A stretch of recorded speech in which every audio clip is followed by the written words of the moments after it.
మసకబారుతున్న పండగ సాంప్రదాయాల్లో బొమ్మల కొలువు ఒకటి.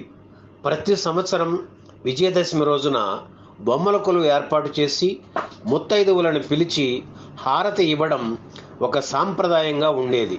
ఆ రోజుల్లో బొమ్మల కొలువు ఏర్పాటు చేయడం ఒక వేడుక అయితే దానికి హాజరై ఆనందించడం ఓ సరదాగా ఉండేది.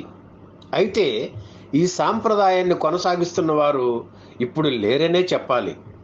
సాంప్రదాయ కుటుంబంలో పుట్టి పెరిగిన కళాభారతి జమునకు మాత్రం ఈ సరదా ఉండేది. చిత్ర పరిశ్రమలో తను బిజీగా ఉంటున్నా కూడా ప్రతి ఏడాది బొమ్మల కొలువు ఏర్పాటు చేసి తోటి హీరోయిన్లను, దర్శక నిర్మాతల కుటుంబ సభ్యుల్ని పిలిచేవారు జమున. చిన్నతనంలో తను దుగ్గిరాలలో బొమ్మల పెళ్లిళ్లలో సేకరించిన తాటాకు ఆట బొమ్మల నుంచి తను కొనే నేటి ఫ్యాషన్ బొమ్మల వరకు ఈ బొమ్మల కొలువులో ఉంచేవారు. జమున ఉత్సాహానికి ఆవిడ తల్లిగారి ప్రోత్సాహం తోడు కావడంతో ఇద్దరూ కలిసి ఎన్నో బొమ్మలు సేకరించారు.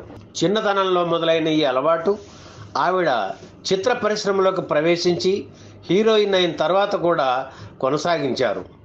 షూటింగ్స్తో బిజీగా ఉన్నప్పటికీ పండగ వస్తే చాలు వీలు చూసుకొని ఇంట్లో బొమ్మల్ని కొలువు తీర్చేవారు జమున.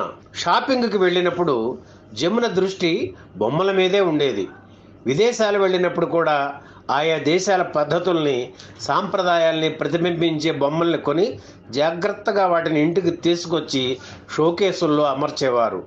అవన్నీ బొమ్మల కొలువులో పెట్టేవారు.